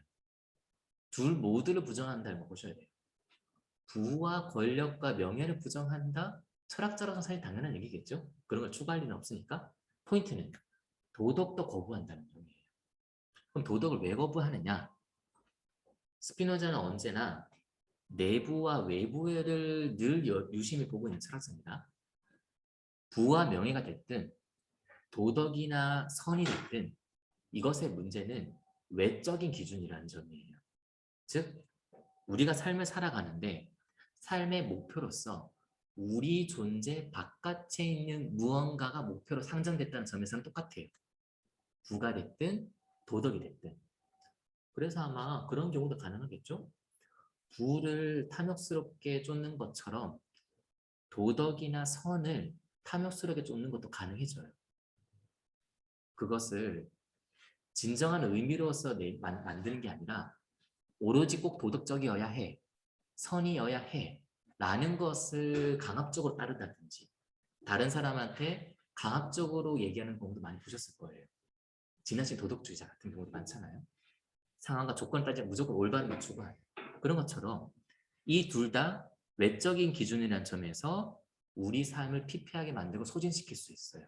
특히 도덕이나 선이 그런 역할을 많이 해요. 부는 뭐 그런 게 많이 알려져 있으니까 실제로 그런 일이 벌어진다고 하더라도 문제가 되겠죠. 또 하나 스피노자가 이러한 도덕과 같은 외적 기준을 부정하는 것은 방금 얘기처럼 나쁘거나 삶을 소진시키기 때문만은 아니에요. 스피노자 이론에 따르면 외적인 목표를 추구하는 것 자체가 애초부터 불가능해요. 아까 처음 얘기부터 자기 활동성이라는 얘기를 했죠.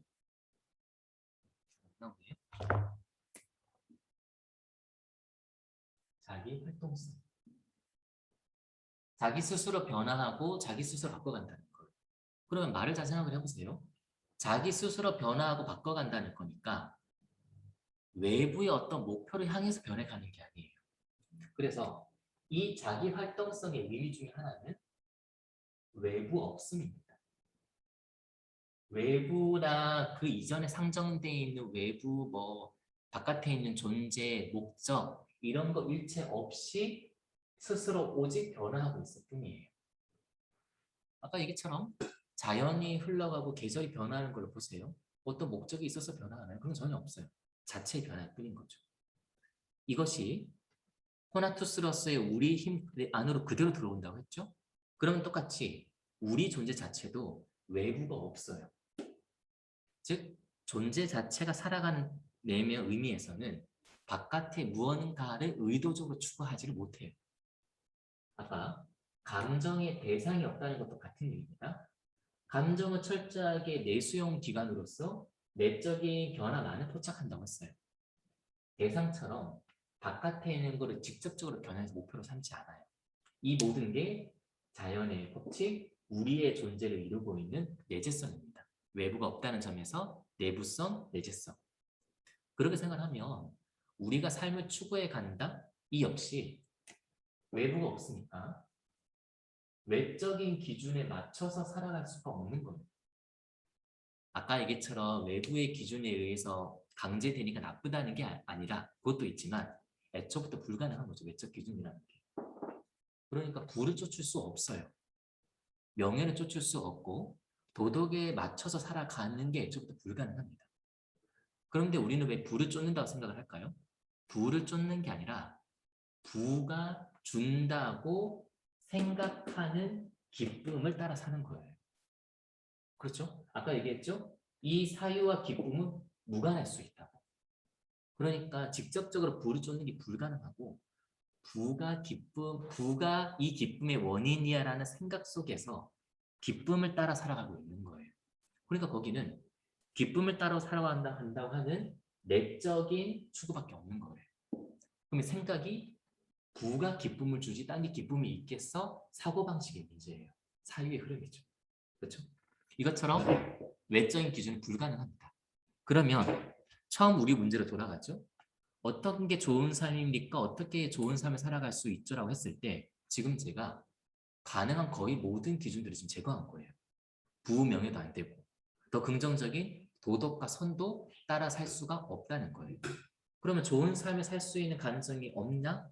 그건 아니죠. 가능성이 지금 하나 남아 있어요. 외적인 기준들이 불가능하다 그랬죠? 그러면 뭐가 남아 있을까요? 내적인 기준이 남아 있어요. 우리에게는 우리 삶을 이끌어갈 수 있는 내적인 기준이 우리에게 있어요. 그게 뭘까요? 오늘의 주제인 감정. 감정이 아까 자기 존재의 변화를 표현하는 인식 판단 작용이라고 했죠. 판단은 우리가 의식적으로 하는 것만 판단이 아니라 존재나 생명의 층위에서부터 판단이 이루어지고 있다고 했어요. 느낌이 쎄하다 이런 느낌 오시잖아요. 그렇죠? 판단하고 있는 거예요. 생명 차원에서. 그러면 좋은 삶을 살아가는 기준은 방향타라고 할까요? 나침반은 감정이에요. 즉 우리 존재가 기쁨으로 구성되도록 더 많은 존재와 잘 결합하고 더 큰 공동체를 이루고 더 큰 흐름 속에 참여하면서 성장 발전하도록 하는 기쁨을 추구하면서 살면 돼요. 다른 어떠한 기준이 또 다른 있지 않습니다. 같은 의미에서 슬픔을 철저하게 배제하면서 살면 그게 좋은 삶이에요. 우리의 삶으로 슬픔을 언제나 침투해 들어오죠. 그렇죠? 간단한 실망과 뭐 밥 먹으면 배가 부르다부터 출발을 해서 위축되는 거니까요. 큰 좌절과 절망까지 언제나 슬픔이 밀어 들어오는데 좋은 삶을 산다는 거는 우리 삶에 슬픔이 들어오지 못하도록 단호하게 막는 게 좋은 삶이에요. 그러면 이 좋은 삶을 추구한다? 그때는 모든 외적 기준은 빼고 철저하게 기쁨을 구축하고 성장시키고 슬픔을 배제시키는 것만 추구하시면 돼요. 그러면 이 좋은 삶을 산다는 기준은 누구에게 있다? 이미 우리에게 있다는 거예요. 감정. 물론 이렇게 얘기하면 여러분도 모르게 반론이 막 생기실 거예요. 누군가를 미워하는 감정이 생기는데 철저하게 감정을 따라 산다는 거는 그 사람이 열렬히 미워하면서 사는 게 좋은 삶인가? 상식적으로 잘 말이 안 되잖아요. 그런데 제 얘기는 이런 거였어요. 기쁨을 철저하게 추구하고 슬픔을 완벽하게 배제한다는 거예요. 그러면 미움을 계속해서 추구한다? 슬픔이 배제되는 걸까요? 배제되는 게 아마 아니라는 건 아마 아실 거예요. 누군가를 미워해서 일시적으로 슬픔이 약간 해소될 수도 있겠죠? 하지만 그런 식의 해소는 더 큰 슬픔과 공허를 불러들일 수밖에 없어요. 슬픔을 배제하고 기쁨을 추구한다는 것은 사유를 함께 하면서 정말 말 그대로 완벽한 기쁨을 추구하려고 하는 거예요. 부와 명예처럼 추구했다가 더 큰 슬픔을 안는 것도 아니고 도덕처럼 외적 기준을 따르다가 우리 존재가 위축되는 것도 아니고 누군가를 시기하거나 질투하면서 일시적으로 해소되긴 하지만 결국 슬픔으로 돌아가는 그런 걸 추구하는 것도 아니에요. 완벽한 기쁨을 만들고 완벽한 슬픔을 추구한다. 철저하게 감정을 따라 산다고 하면 그게 좋은 삶인 거죠. 그래서 방금처럼 아니 그래도 감정으로 뭐가 되겠어? 최소한 뭔가 그 감정을 컨트롤하는 게 있어야 되지 않을까? 라고 생각을 저도 많이 했었어요. 처음 얘기한 것처럼 스피노자 3부를 읽어오면서도 계속해서 감정을 긍정하기 힘들었던 점이 감정을 전면적으로 긍정하는 게 결국 잘 안 되더라고요. 계속 이렇게 생각을 가려고 해도 그래도 감정을 다스려야 되지 않나? 감정을 통제하는 이성이 필요하지 않나? 계속 이걸 떠올린다는 점이에요. 그 말은 뒤집어 얘기하면 감정을 전면적으로 긍정할 수 없고 감정은 어쨌든 뭔가 불완전하고 부족하다는 게 계속 되뇌이는 거예요. 감정을 전면적으로 긍정한다? 얘를 철저하게 추구한다는 점이에요. 물론 이성도 필요합니다. 이 부분이 있으니까 이성이 필요하죠. 그런데 제가 내린 결론은 이성으로 감정을 다스린다는 게 아니에요. 감정을 다스려야 할 대상조차 아닙니다. 오히려 관계는 역전되어야 해요.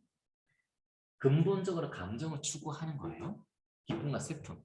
그런데 우리의 사고방식은 원인을 찾는, 특히 잘못되고 우연적인 원인을 찾는 것도 많이 길들여져 있어요. 그러면 이성이 감정을 도와서 여기가 메인이고 여기가 서브예요. 이성이 감정을 도와서 효과적으로 진정한 기쁨을 추구하도록 이성이 도와주는 게 좋은 삶이에요. 항상 여기에서 얘기를 할 때는 대부분의 사람들이 언제나 이성을 우위에 두어왔고 저도 그랬었어요. 지금 그거를 최대한 바꿔보려고 시도를 하고 있는 겁니다. 처음 말씀드렸죠? 높이뛰기나 창 던지기 같은 거 같다고 얼마나 멀리 바뀔 수 있는지 그 시도를 하려는 거예요. 물론 감정도 단점도 있고 우리가 다음 주부터 보게 될 4부에서는 감정의 예속을 다뤄요. 저도 그 부분을 읽으면서 감정의 예속을 다루니까 감정이 나쁜 거네. 감정을 예속을 시킬 수 있나 보다. 잘못된 거네 하고 읽었었어요. 근데 지금 생각은 감정이 예속하는 게 아니라는 걸 알았어요. 우리가 예속이 되는 거지 감정 자체가 우리를 예속시키는 건 아니에요. 미묘한 차이겠죠? 어쨌든 이성을 조금 더 과대평가한 것을 적절한 수준으로 낮추고 지금 제가 하고 싶은 거는 그동안 과소평가되고 평가절하되어 왔었던 감정을 제 위치를 찾아주는 게 감정론의 핵심이 아닐까 감정을 긍정한다는 게 아닐까 싶은 생각입니다. 그런 점에서 우리는 우리에게 있는 내적 기준이 감정을 따라 사는 것이 윤리의 핵심이다. 올바른 좋은 삶의 핵심이다. 지금까지 우리는 이것을 너무 등한시했고 외적 기준을 따라왔다는 말이에요. 이렇게 내적 기준이 감정이라는 말을 하고 싶은 거고 그럴 때 마지막 한 얘기만 하고 마무리를 하도록 하죠.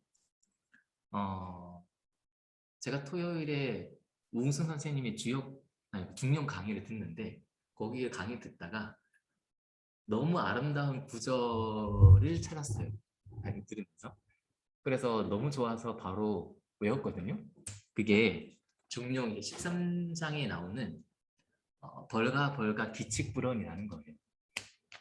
그래서 그 강의에서 들었던 내용이 이런 거였어요. 벌가 벌가라는 말의 뜻이 도끼 자루를 도끼가 있잖아요. 도끼 자루를 손에 쥐고 그 쥔 채로 도끼 자루에 쓸 나무를 찬다, 벤다 이게 이제 벌가라는 뜻이라고 하시더라고요. 그러니까 이제 이런 거죠. 어떤 나무를 잘 잘라서 써야 도끼 재료 적합하지? 라고 하고 있는 건데 그걸 찾고 있는 거죠.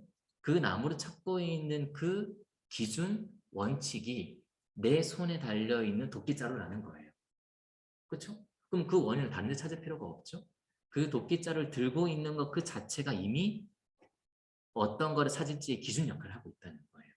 그러면서 이제 거기서 내용은 도를 실천하는 게 나에게 가까이 있다. 이제 이렇게 해석이 되는 거죠.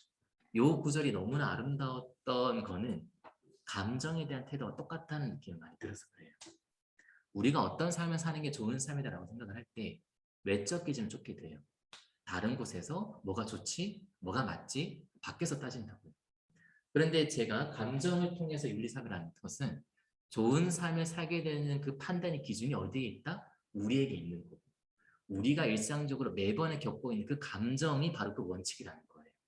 그러니까 손에 이미 그 원칙을 들고 있는 거고 매번의 경험 속에서 그게 이미 들어가 있는 거죠. 그러니까 감정을 따라 사는 것이 좋은 삶인 게 이미 우리에게 있다.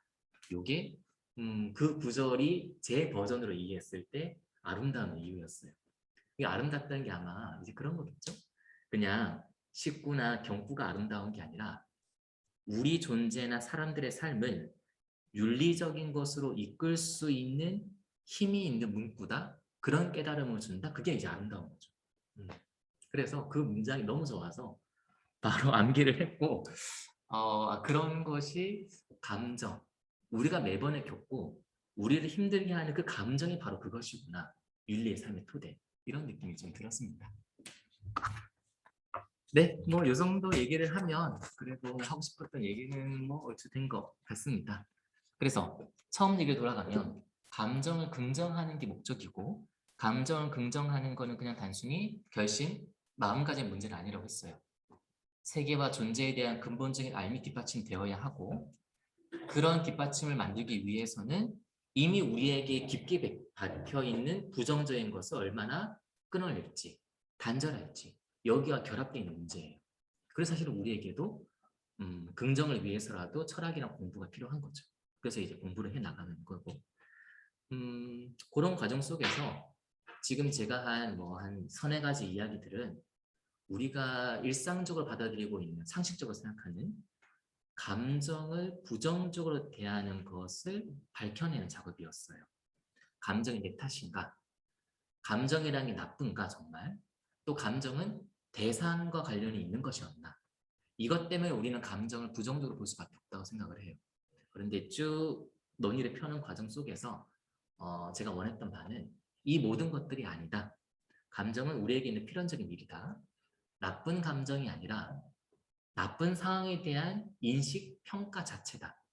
또 감정은 대상의 문제가 아니라 우리 존재에 대한 표현이다. 대상과는 무관하다. 이것들을 통해서 감정을 조금이나마 긍정적으로 할 수 있는 걸로 길을 갔으면 좋겠다. 이게 제 바람입니다.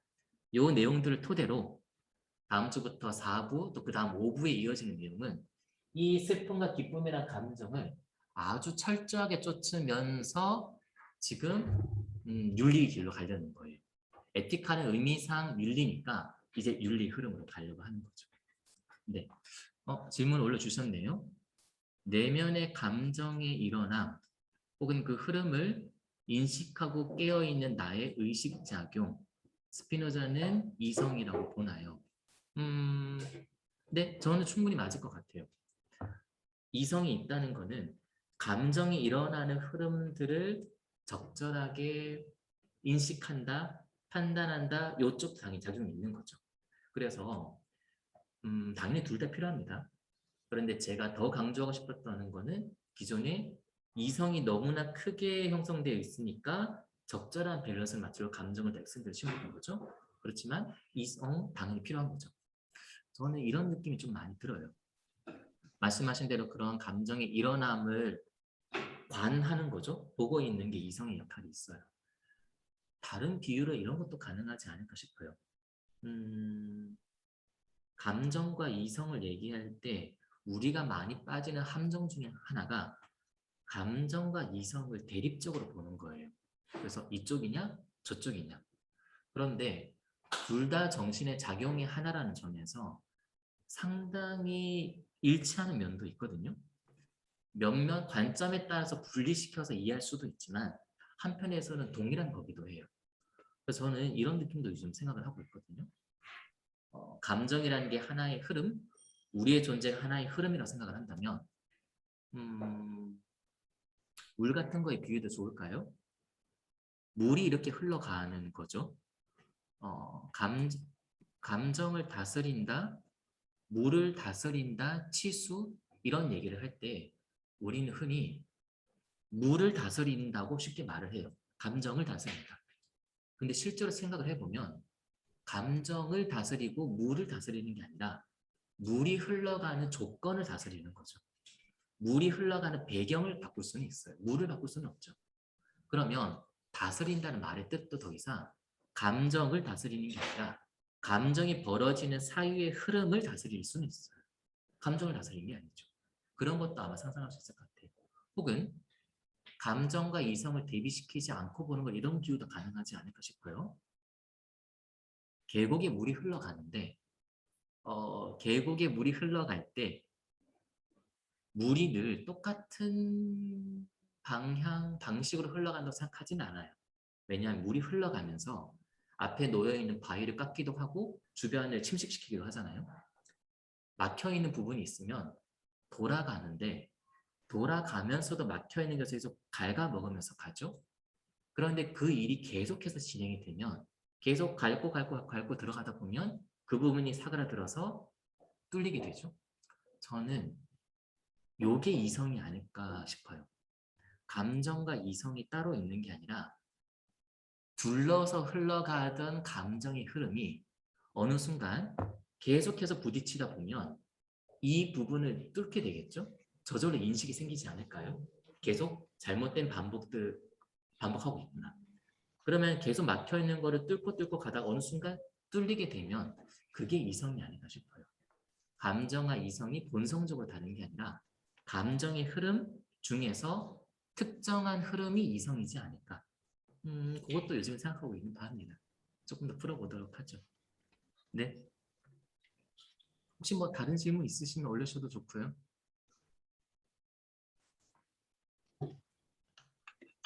네, 아니 뭐 특별한 게 없으시면 뭐 여기서 마무리를 하도록 하겠습니다. 네, 감사합니다. 뭐 4부에서 또 계속 이어서 공부하시는 분들은 4부에서 또 좀 더 얘기를 해보도록 하죠. 네, 오늘 감사합니다. 감사합니다. 감사합니다. 감사합니다. 참석해 주신 모든 분 감사합니다. 네. 네. 감사합니다. 아이고 감사합니다. 반갑습니다.